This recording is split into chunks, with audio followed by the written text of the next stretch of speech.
Ladies and gentlemen, please join me in welcoming Elizabeth Yeampierre. Thank you so much. Ashe, buena noche. It's an honor to be here. I'm always humbled when invited to share my thoughts and concerns with others. Moments together are always opportunities for transformation. And this is my first talk after losing my mom a few weeks ago. And I want to say a little bit about her. Because I think that the story of my family is a story about environmental justice. Our family was displaced from an agricultural town where the land was taken over by U.S. petrochemical industries and forced to move to the city to find manufacturing work, where my mom and siblings played in an open sewer in Puerto Rico's worst slum. Half her siblings, 6 of them, died from hunger and disease before she came at the age of 4 to the US to live, work, and raise a family in communities surrounded by brownfields, lead paint, waste transfer stations, power plants, and the everyday violence hoisted on us by systemic racism. Ours is the story of extraction of our land, of our labor, of our lives. And I want to say, Ibaye Digna Garcia, my heart, my north, my mother. I hope in her name I can reach deep into your heart and you join us in centering racial justice and equity in all things climate related. At least as the least responsible for creating climate change, we know that ancestral knowledge is necessary to drive climate solutions and move us toward a just transition. And so I hope I can share some of those experiences and some of my observations with you. For those of you that are familiar with Octavia Butler, you know that in the parable of the sower, she was prescient. But in her book, Wild Seed, the one that you should read before you read the parable of the sower, she says, habits were difficult to break: the habit of living, the habit of fear, even the habit of love. The culture of practice that we engage in the climate movement reflects our core values and also reflects our habits. You all know that the Intergovernmental Panel on Climate Change warned that life on Earth can recover from a drastic climate shift by evolving into new species and creating new ecosystems, but humans cannot. And while we have been wringing our hands, thinking of solutions, creating a never-ending number of organizations, alliances, and coalitions, all tripping over each other to run and save humankind, and many are tripping and rolling over Black, Indigenous, people of color communities, leading on climate justice, because bad habits have created a culture of competition instead of collaboration. And this is a time where something that I always talk about, where we need leaderful and intergenerational movements that are committed to building just relationships. So what is climate justice? That was the question that I asked of all of you. And I smiled as I watched the comment about the oak tree and then went on. That was actually really fun. Climate justice operates at the intersection of racial and social rights, environmental and economic justice. It focuses on the root causes of climate change and calls for a transformation to a just, sustainable, community-led economy. Like resource rights, climate justice also means that those most impacted offer the most effective solutions. That's why we say that the path to climate justice is local. And for our frontline communities, the solution starts with defending land and rivers from mines, power plants, mega projects, industrial agriculture, and expanding agroecology, creating transformative economies and building community-controlled energy and food systems. It also means that if the front line doesn't lead, it is not climate justice. And what that means is that it's not climate justice just because people say so. Literally, the people most impacted must lead on solutions and must speak for themselves. And that's been true since the founding of the environmental justice movement. And we descend from there, from the environmental justice movement. We've already seen heat waves from the Pacific Northwest, warnings for earlier hurricane season, the continued fight for clean air, water, and food as a right and not a privilege, as enjoyed by those who can afford it. And we know we're in a moment of deep reckoning, but like climate change, the conditions of our communities are the consequence of a long history of extraction. We share legacies of fighting colonialism as well as race, class, and gender oppression while advocating for environmental and climate justice. And in this climate justice, we share vision, values, and principles that guide our environmental, economic, and social justice organizing. Our communities, as was mentioned before, are the first and most impacted by the storms, fires, floods, and droughts, and are disproportionately burdened by the pollution, poverty, and systemic violence associated with the multinational corporations driving these ecological crises. Consequently, movement building must reflect the moment we are in. The competition, the jockeying for power and resources will kill us. The competition, instead of collaborating, harms us. And we're seeing this in every aspect of the climate movement. And so I have to share it with you today because I'm hoping that you will collectively build a culture of practice that is radically different and a departure from what you have conditioned to think about power, think about resources, and think about how we move people. When the Climate Justice Alliance was formed in 2013, it was formed to create a new center of gravity in the climate movement. It was also due to the recognition that there was a need to strengthen democratic representation of frontline community leadership at national climate movement tables, as well as at international spaces such as the United Nations climate change conferences.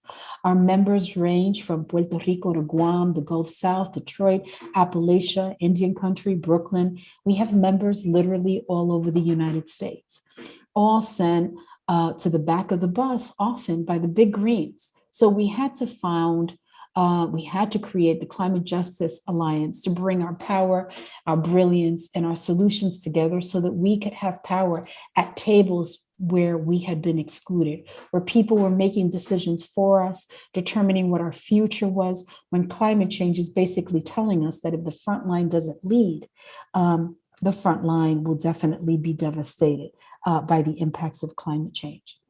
We did this, and right after we did this, an organization was founded with white leadership to duplicate the work that we were doing. I was blown away by that. Instead of offering allyship, instead of talking about how do we support, how do we amplify, how do we work with each other in a way that is powerful and strategic, competition was created. It's an example of what often happens with our ideas. And so I want to share that with you because we are, as I mentioned before, in a moment of deep reckoning. We can't afford to build a culture of practice that reflects old habits, the habits of white supremacy, of patriarchy and capitalism. Any effort that engages this way is not climate justice. And it's not climate justice just because people say so. Because they want to benefit communities of color, or they believe that they want to become contemporary saviors. This moment is requiring partnerships. It's requiring allyship. It's requiring a different kind of relationship that has existed in the past. And so that means really deconstructing everything that you've learned about how power is shared, how resources are shared, and the role that maybe your privilege plays if you want to be a climate activist. There's a role for it, but the role is not speaking for those most impacted by decisions that were made by other people. Different regions have different needs, and identifying those needs can only happen on the local level. This is why the process must be community driven. In a coastal community like Sunset Park, Brooklyn, where I come from, those needs are going to be different than they are in Appalachia, than they are in the Gulf South, than they are in the Northwest. And so they have to be really local. In Sunset Park, we launched the first community-owned solar cooperative. We killed a zoning application that would have accelerated the goal to turn the industrial sector into a destination location for the privileged. Instead, our community has been fighting for a green reindustrialization. This is a sector that has historically been responsible for asthma, upper respiratory disease, COVID, a lot of the health disparities and problems that our communities have historically faced. Dioxin in our bloodstream, you find these all over the United States, whether it's Port Arthur, Texas, or whether it's Brooklyn, New York. And so the vision really is to take the harm that the industrial sector has been responsible for and flip it and engage in a green reindustrialization that means a path to renewable energy, food sovereignty, climate adaptation, and mitigation. basically green jobs. We've done that by bringing, by basically being able to attract an investment of $200 million from NYSERDA, which is it's the equivalent of New York State's Department of Energy, for offshore wind. It's a vision that can be supported by resources made available by legislation that we've helped pass by the Climate Leadership and Community Protection Act and Justice 40. And even while doing this, the attempt to marginalize the role that we have played in not only changing the landscape and putting infrastructure on the ground, people who say they're concerned about climate change continue to attempt to put us in the back of the climate bus when we are the ones that are driving the bus. It's important for you to think about the fact that climate change will disrupt governance. And we need a system of co-governance. And so building that momentum on the ground by the people most impacted at a time when we will become the majority of the country, it's important. It's important that the people on the ground lead, that they support, that their solutions are invested in, and that we work really hard to be leaderful. It's not like the 70s or the 80s where an iconic leader would be picked to speak for all of us. We have to be leaderful. And that means being able to share leadership so some people can step back and other people can step up. That's also different. That's something that goes against this capitalist idea of having one person who really follows celebrity and isn't accountable and isn't grounded in the priorities of people in the base. It's important that we be intergenerational. And that doesn't mean that young people lead and push older people out. Again, that structure is competitive and extractive and capitalist. It means we share power and we learn from each other across the table and we work strategically as a united front. And in this country, generations are pitted against each other. You've got older people holding on to power, younger people wanting power. And the truth is that if we don't work with each other in a way that is intergenerational and meaningful, we will fail. There are political lessons that we've learned just because of our age, and there is a freshness, a new perspective, and a way of looking at organizing, building power, and even looking at climate solutions that comes from another generation. All of that is necessary if we're going to win. And so being intergenerational is not being multi-generational, because multi-generational implies a number of generations that are working by themselves. Intergenerational requires interaction, sharing power, sharing resource, sharing strategies, and building to address climate change together. So I think that those things are important when we're thinking about base building. Who's not in the room? Not because we need someone, a brown face, to basically support an agenda that wasn't created by brown people. Who's important? Because the perspective is important, because the lived experience is important, because the age and experience of that person is important, because, you know, someone who's 12 years old, by the way, can say things that we had never thought about before, and they may be necessary in the room as well, because it's in the interest of justice to make sure that we have all the people that are impacted in the room working with each other and coming up with strategies. And so here we are in this moment where the front line, the people most impacted by systemic racism, by climate change, by COVID, by all the things that we have a legacy of enduring, have been the people who've been responsible for making Biden president. You know, literally, we're talking about Black, brown, poor Asians, and poor white folks that are the primary reason this administration exists, and the main reason why the Senate is 50-50 after amazing grassroots organizing in Georgia led to the elections of the state's first Black and Jewish senators. And during the primary season, we saw the Biden campaign was floundering after the first few contests in Iowa, New Hampshire, and Nevada. Some left the campaign for dead, and then came South Carolina, Indigenous Black and brown people. They saved the campaign through what some people call the colored people's resuscitation, right? Our form of political CPR. And during his victory speech in Delaware on November 2020, then President-elect Biden proclaimed, Black people have always had my back and I'll have yours. But so far, he has not lived up to this promise, with the exception of a few cabinet and administrative appointments. And this should be important to you, because this administration really can move in a direction that is radically different and necessary at this time. We know that climate justice is impossible without a robust and functioning democracy when no one's vote is curtailed or threatened. And there have been over 250 voter suppression laws in over 40 states. That's 80% of the states in this country that are designed to prevent the coalition that got Biden into office from voting in subsequent elections. So far, the administration's response has been anemic at best, and so has the climate communities.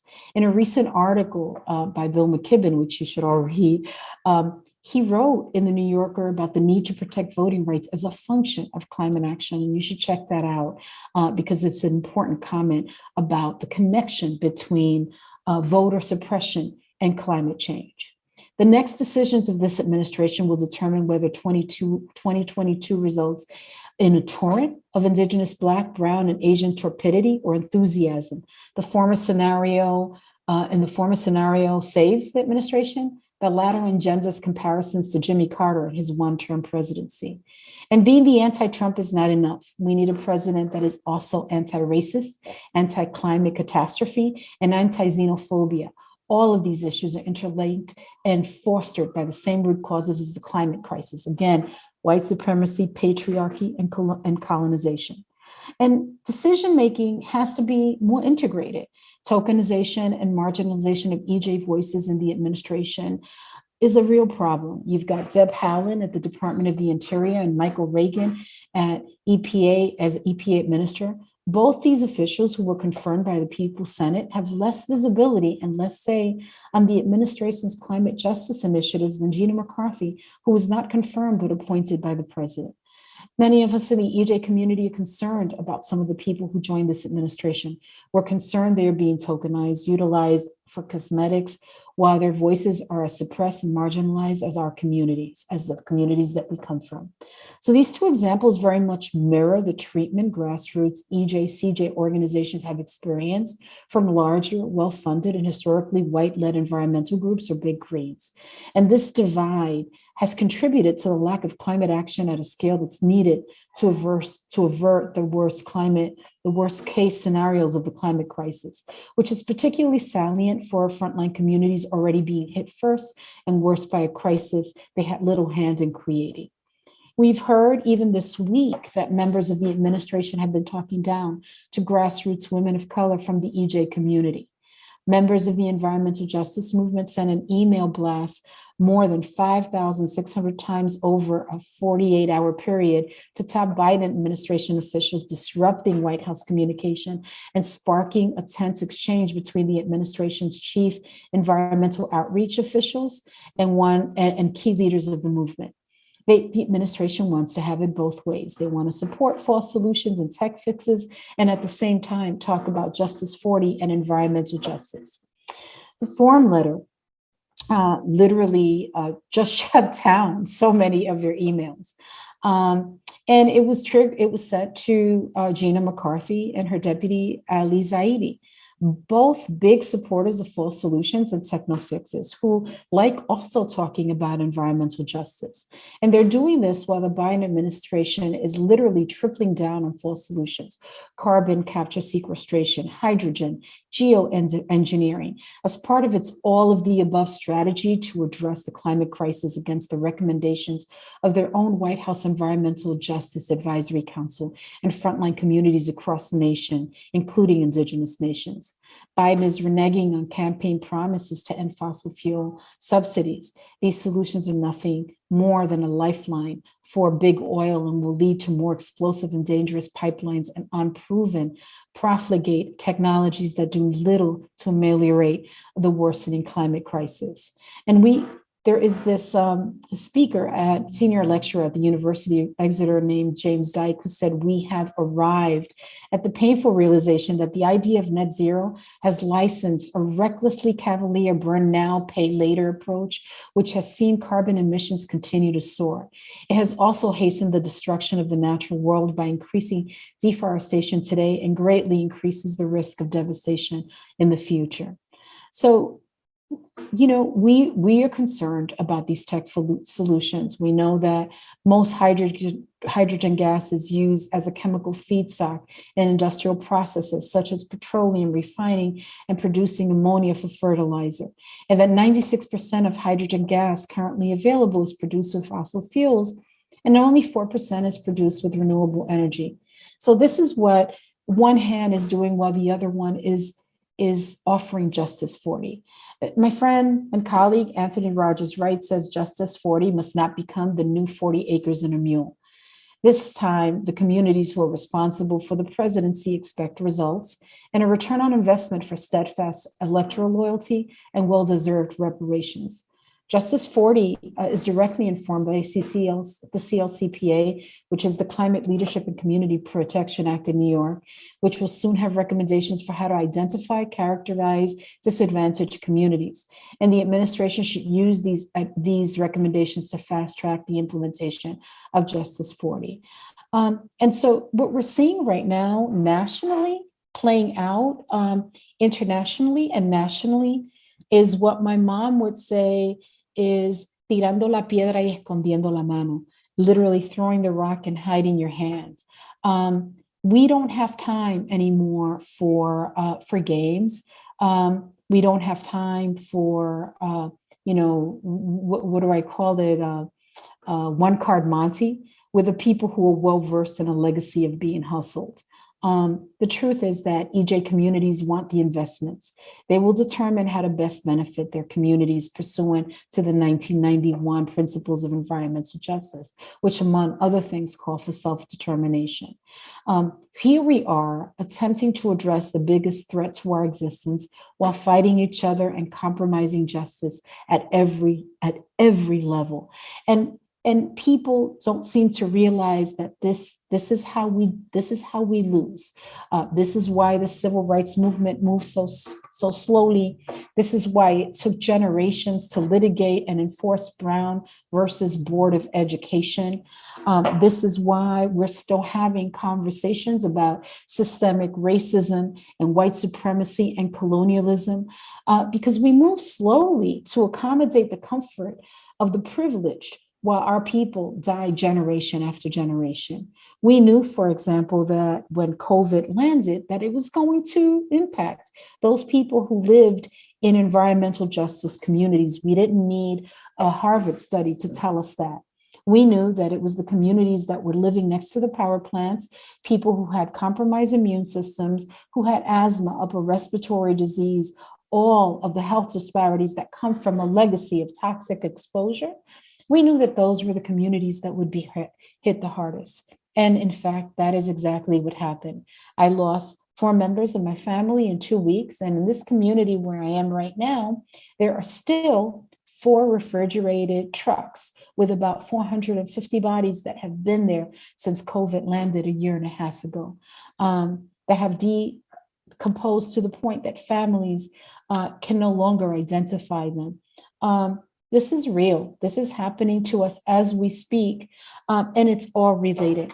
People talk about being intersectional, and I talk about being multidimensional, because our organizations and the work that we do on the ground requires us to be experts on so many different kinds of disciplines: land use, zoning, brownfields, open space, toxic exposure, and racial justice, all at the center of all of that. So when you're talking about people who are the descendants of colonialism, of enslavement, you're talking about people who are specifically more susceptible to disease than other people, because that was always the intention, and because we move slowly so that other people can be comfortable. So we have to get out of these uncomfortable spaces. And if we really care about climate change, we need to center the needs and the solutions that are being promoted by people on the front line who are on the ground, whether it's the Indigenous Environmental Network, whether it's the people in the Gulf South who saw those bodies during Hurricane Katrina float by on television, whether it's the people in Puerto Rico that were devastated by a Cat 5 hurricane in a country that is a colony of the United States and has endured generations of austerity and neglect. or whether it's here in Brooklyn, New York, where we are fighting developers who want to take the industrial sector and repurpose it to address the needs of building more, creating more of things that we don't need, and not using the industrial sector to address building for climate adaptation, mitigation, and resilience. The opportunity to use the industrial waterfront to connect Sunset Park to economically depressed upstate farmers who might be able to provide us with healthy food on refrigerated barges using our waterways, where they could become, where we will get the resources they need to stimulate their economy while providing us with the things that we need in New York City. Two communities that have been at odds with each other because New York City is made up mostly of people of color and upstate is not, but have serious problems when it comes to being able to make it economically. We need each other. That's how you strengthen social cohesion. And so it is through these initiatives that we have on the ground, through the legislation, through how we are operationalizing a just transition, how we are putting infrastructure on the ground and building these relationships, that we strengthen social cohesion across class, race, ethnicity, and create the kinds of just relationships that we need in order to survive the impacts of climate change. And so I think if I were to ask you to do anything, is to ask yourself the question is how you break away from a lifetime of habits that prevents us from building the just relationships that are necessary to win. It's always been my feeling that it doesn't matter what legislation gets passed, what recommendations people have in terms of techno fixes and policy. If we are not building the kinds of relationships that challenge what we've learned, if we don't decolonize our learning, if we don't find language that honors who we want to be and how we should be with each other, that we will fail. That sharing is fine, but extracting is not. And if you are working with organizations that think about who we are working on so many different issues. We are underfunded, we are understaffed, and we are creating narratives and frameworks that other people extract while they raise millions to use our narrative, our work, our sweat to then move an agenda that was created by us without us. That's another form of extraction. And so we will lose. We will lose if that happens. And so often when you hear people talk about the solutions, about how we have to reduce carbon, you'll hear the climate justice movement talking about how the climate solutions can become environmental justice problems. And what that means is you can't reduce carbon and not address co-pollutants. You can't move an agenda that impacts a frontline community without frontline people being the ones that are addressing the issues.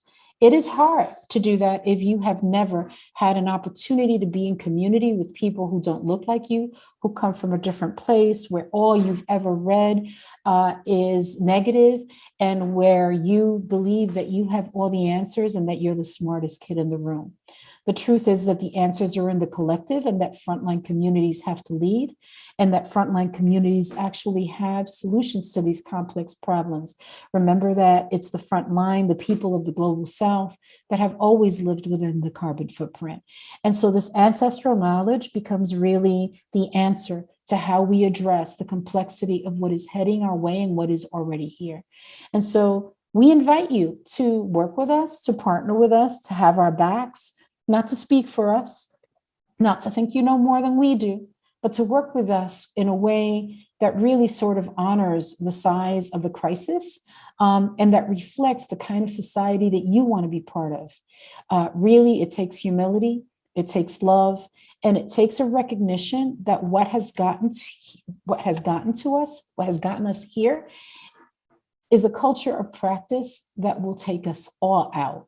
And so regardless of what the solutions that people develop in their classrooms, in their studios, in their organizations, our relationship with each other is going to determine whether or not we are able to strengthen that fabric between each other that is going to help us survive the biggest crisis in our history. And so I invite you to be part of that, and to find out if you want to learn more about the frameworks that we have created around environmental democracy, around just transitions, around what people-led solutions look like, how you build power, and how you don't supplant local leadership or duplicate efforts so that we can be strategic and judicious and work with each other in a way that is most strategic. All of that information we have available for you to look at, to play with, to try and examine, and to test some of the conditioning that you and all of us have grown up with. So with that, I leave you, Ashe, from my ancestors to yours. Let's figure out how we do this differently. Peace. AJ, I believe that you have the first question this evening. Yes, thank you, Elizabeth. I really appreciated your talk because I'll give a quick background story of mine. So I come from a low-income BIPOC family, and I grew up not in the States, but in Ulaanbaatar, Mongolia. And at least the World Health Organization says it's the most polluted city in the world.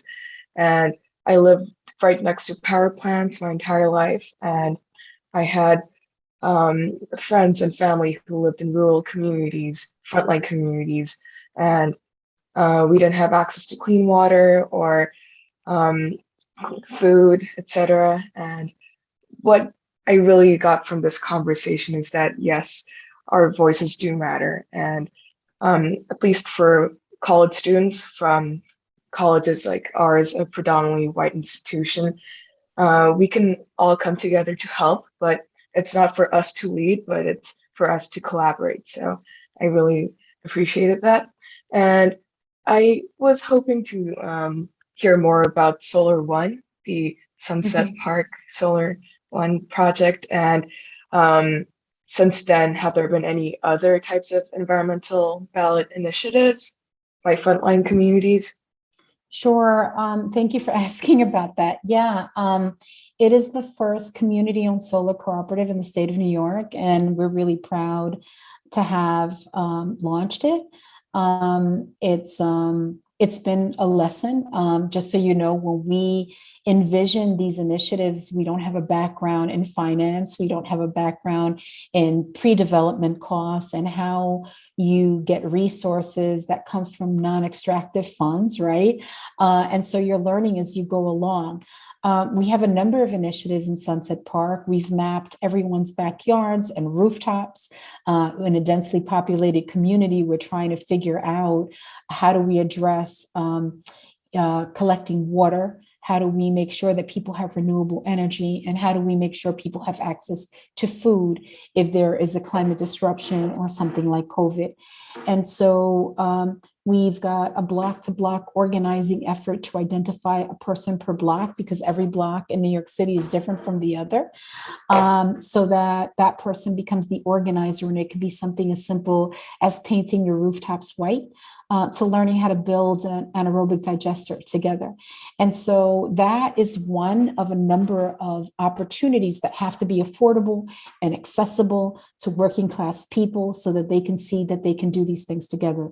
The process of building these things with each other is also meant to strengthen social cohesion, to build the kinds of relationships that are central to survival if there's an extreme weather event.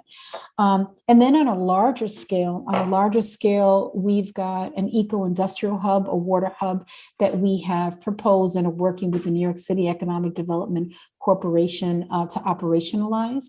And then there's the offshore wind initiative, which is literally probably the most, everyone in the United States is looking at what is happening at the South Brooklyn Marine Terminal.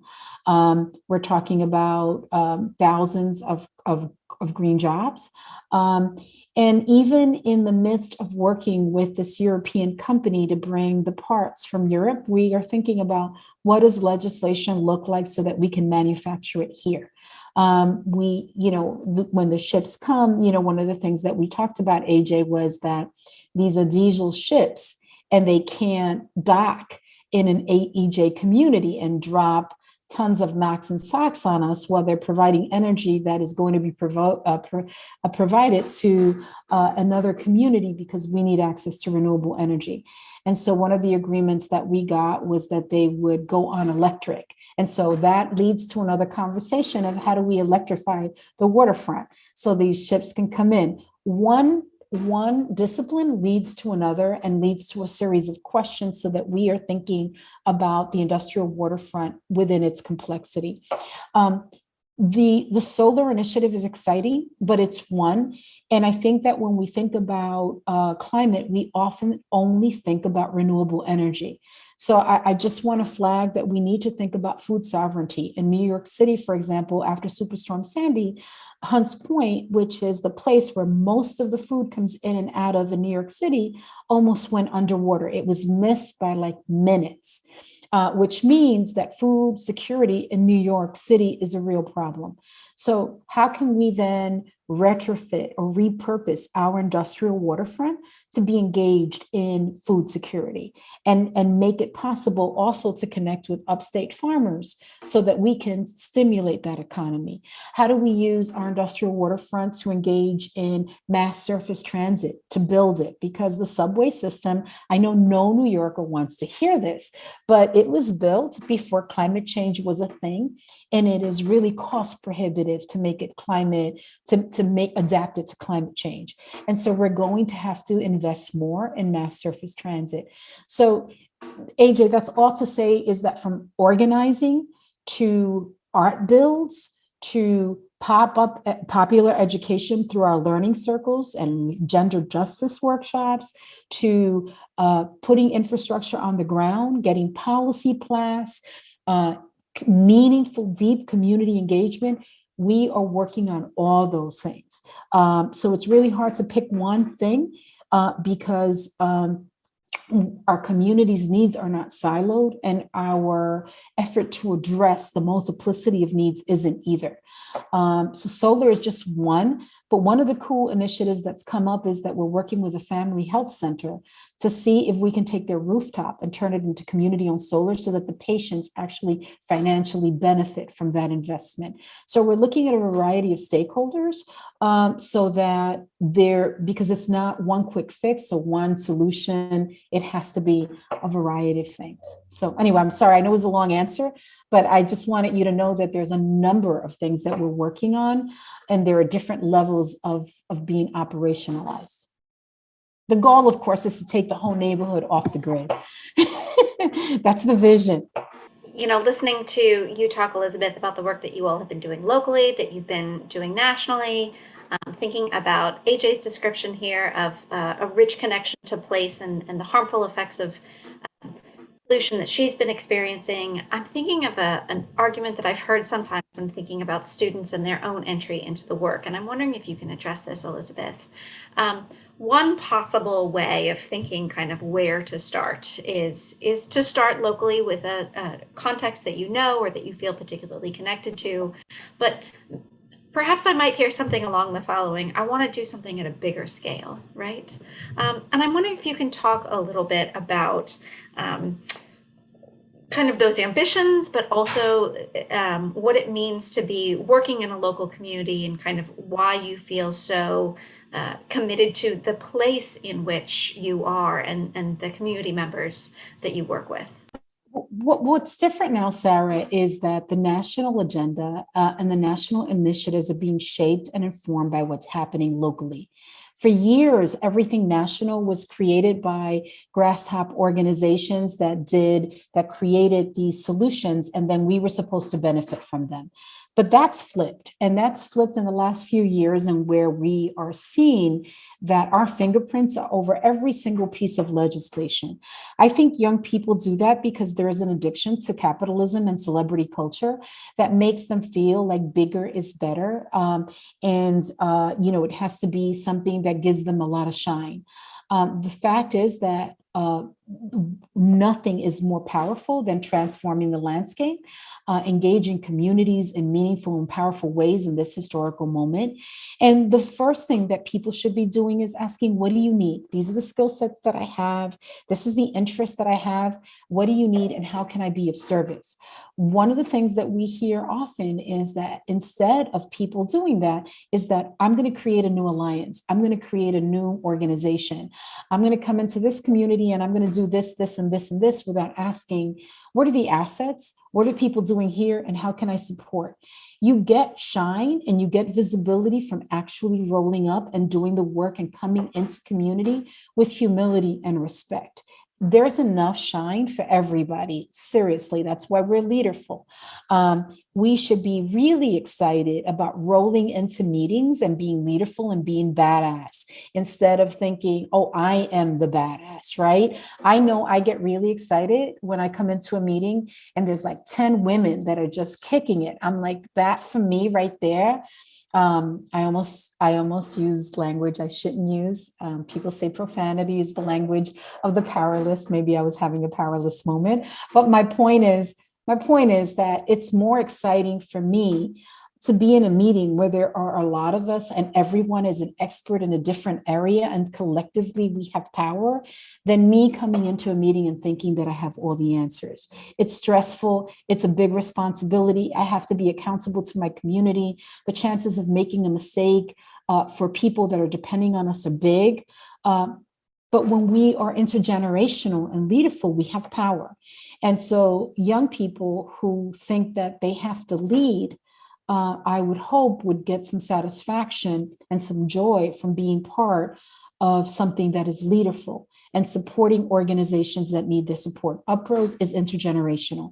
We have young people on our staff, on our board of directors. Just about 2 hours ago, one of the person who does all the arts for us and is a student at Cooper Union had an idea and we were like, okay, let's do that. Sometimes it's me. Sometimes I'm like, hey, let's do that. Other times I'm shot down. The truth is that I don't always have the answers. They don't always have the answers, but together we do. So it's a different way of thinking about power and resources and community. But if they are just watching television or they're just following, Instagram, or they're following whatever they're telling them, whoever is deciding the culture of practices, they're going to fall prey to believing that they have to lead everything and not understand that climate change is going to disrupt that kind of leadership that we really need to be able to be working with each other. So I hope that they take it seriously, that we rarely say no to people. Someone says, can I do some GIS mapping? I know how to do that. I'm like, yes. Can I help do this art? Someone came in and said they wanted to do an art build. And we were like, okay. It could be salsa classes, right? Just an opportunity to bring people together around culture, because it's when you do that, when you honor people that way, that you're able to build community around more complex things, like the fact that someone is trying to bring C&D waste into Sunset Park or e-commerce. Well, you can't do that to communities that are struggling at so many different levels. If you've got a community that has, where someone has 2 or 3 jobs and 2 or 3 children, and they're dealing with underemployment, they're dealing with ICE raids, police misconduct, and all of the things that are coming at our people. And then you say, hey, can you come to a meeting to talk about C&D waste? No, you bring them together to celebrate, to do a harvest celebration for a hydroponic garden. You bring in bomba and dances, and you bring them to basically feed the soul.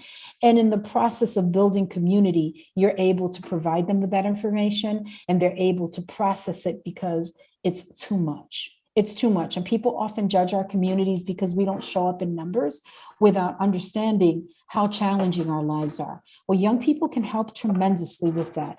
And older folks, and there's not just younger and older, there's all those people in the middle who nobody ever counts. It's a continuum. Leadership is a continuum. But particularly our elders get really excited when young people come in. They get really excited. They feel very hopeful. It's revolutionary hope. And young people carry that with them. That's in their DNA.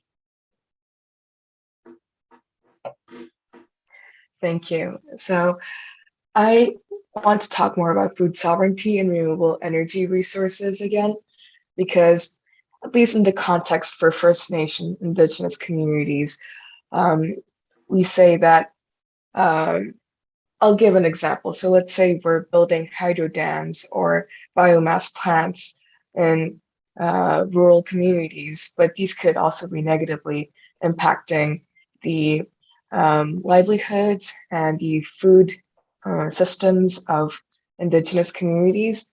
And even with international institutions like the World Trade Organization trying to make this framework for food sovereignty, and then at the same time, it's them deciding what to do for these communities. And we have these voices coming out saying, we want the WTO out of our food sovereignty policies, or etc. So I just want to hear more about that, like international institutions and how we're affecting. We follow the leadership of Indigenous people. So, for example, when we got a call from the Canadian government who wanted to come into Brooklyn to talk to us about Hydro-Quebec, the first thing we did was we contacted the Six Nations, and we contacted the Indigenous Environmental Network, and we said they want to meet with us about this. What do we say? We want to take your back. We've got your back. We're part of a movement. We're supposed to support each other. We won't speak for you, but we will stand in solidarity. And so we will do that. When I was at a meeting where corporations were talking about what the solutions, the false solutions that you're talking about in the River Niger, and basically giving people from African nations resources so that they could operationalize these techno fixes, we said, you need to talk to the Pan-African Climate Justice Alliance, and there is a history of extraction, and now you want to monetize this and take advantage of it when these people have been exposed to contaminated soil, contaminated water, their health has been impacted. And on top of the fact that you extracted their resources and their lands and left them destitute, now you want to give them trinkets, the way that trinkets were given to our people when you first colonized our nations. It's really goes back, right? It's sort of a repetition. So what I do in solidarity is that I ask, and I make sure that if I'm in those spaces, that I'm raising the questions if someone's not there, that aren't being raised because our people are not represented, and I defer to that leadership. I won't speak for them. I was on a panel in Brazil, and they were talking about the Amazon and Indigenous rights. And when they talk about Indigenous rights, they're not talking about Black people. They're just talking about Indigenous, the people of the Americas. And so when they talk about Black people and they started talking about violence, they talked about the United States. And I said, but what about the favelas? What about the prisons? What about the fact that the African diaspora, the majority of the people who came through the mid-Atlantic trade, ended up in Brazil and in the Americas? They're part of this conversation too. And they wanted to separate that because they fetishize Indigenous people, and they wanted to make this Indigenous people the speakers for the Pachamama, for Mother Earth, and exclude Black people. So in that space, of course, I'm going to honor Indigenous voices, but I'm also going to make sure that the Black voice is represented as well. Maybe as a Puerto Rican, I can get away with that, right? Since I am someone of African and Indigenous ancestry, my mother's most melanin challenged child that I am. But it's AJ, I think that that's our responsibility to do, and get our talking points, get our analysis from those people that are most impacted when we're in those spaces, is to show up in deep solidarity. And I think that that's what you're doing when you raise these concerns. Those are concerns that you're raising that are coming out of the front line of the climate crisis, and where we are literally, like I said, being put in the back of the climate bus. That's the process that I use to honor and respect the people most impacted in those spaces. Elizabeth, I think we have time for one more question, and I'd like to think a little bit about the Middlebury audience that you're engaging with tonight. I'm looking at our participants list, and I see lots of students, and I see a great handful of educators too. And you've spoken about the importance of collaborative work and intergenerational connections and a leaderful organization where people listen to one another. And I'm just wondering if you can say, like, very practically, what you think it means for us to build the skills for our college students for listening. How do we create educational settings where we are enabling students to practice the sort of skills that you've talked about are so essential for social change? I hope that one of the things we're doing is equipping our students with skills for the world beyond Middlebury. And as an organizational leader, I'm hoping you can tell us a little bit about the really nitty-gritty stuff that we need to be working on. Well, thank you for that. I think you have to model what you're hoping to bring your students into. And that would mean working in a way that's interdisciplinary, getting out of the silos, not allowing university politics to dictate how and who delivers the message, the role of women in a university structure, who gets tenure and who doesn't. All of that is reflected in the curricula that you put together and how you engage students. It affects you in every single way. And young people are watching. They're watching and they're either mimicking or rebelling to what they're watching. So it's impossible to talk about climate change in our community without incorporating everything from we incorporate things like poetry and art and organizing, community building, and different kinds of disciplines. People understand engineering, they understand politics, they understand decision making. All of the sectors that the university covers, climate change can be brought into that.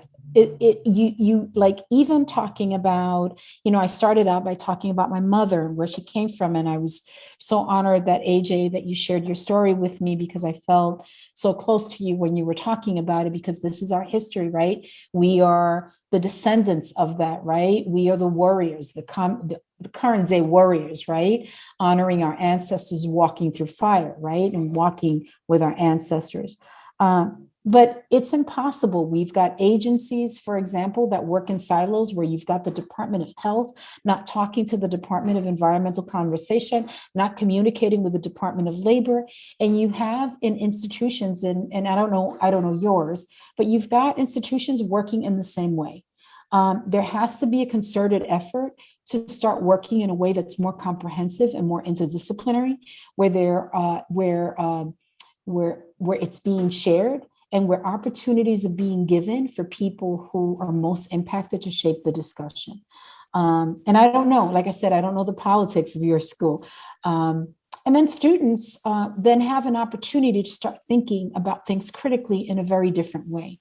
And seeing that it's not scary, that they will be able to accomplish their goals without being penalized for making certain decisions, because built in is the system of penalizing people for making certain decisions. It's kind of like when you're the first generation out getting an education, like I was, my mom telling me, oh, maybe you should become a doctor because, worried that I won't be able to make a living. And I remember saying to her, well, I'll become a community doctor, or maybe people can pay me with like chickens and stuff like that.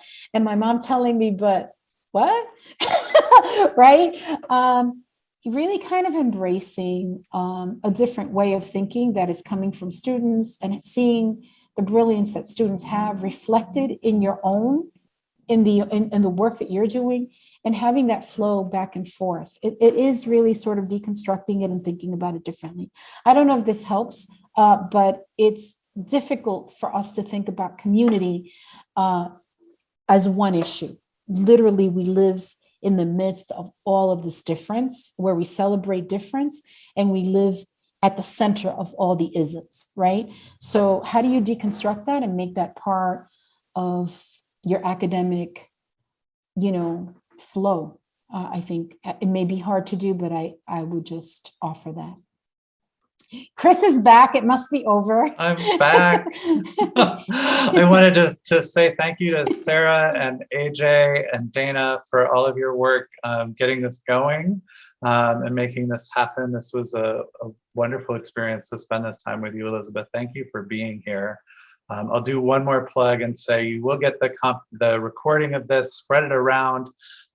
It will be available on our website with the other 9 sessions. There's a great session coming up of high school students from India and the United States who are looking at climate justice through the lens of Shakespeare's play A Midsummer Night's Dream. Wow. And I hope you can come back for that in a couple of weeks. They spent 3 weeks with the play this summer, and it was a special experience for them to think about climate change and Shakespeare. Thank you again, Elizabeth, for being here. Thanks to everybody in the audience. And we will see you again soon, I hope. And I hope you'll come to Vermont eventually. Thank you so much. Thank you for inviting me. Thank you.